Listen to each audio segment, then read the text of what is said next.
Meet George. He owns a highly successful independent pizza shop, but he has a big dream. He wants to open 10 new locations across Europe. To build the ovens and hire staff, he needs 10 million euro. Instead of taking a massive bank loan, George decides to share his business. He mathematically slices the ownership of his company into millions of tiny, equal pieces.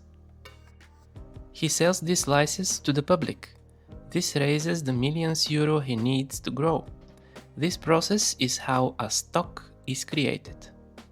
When you buy a stock, it represents a real legal piece of that business. You own a fractional interest in the company that owns the ovens, the buildings, and you gain a claim on a share of the future profits. Let's say years later the new shops become a huge success. Other people want in, but George isn't selling new slices. So they offer to buy a slice from one of the original investors.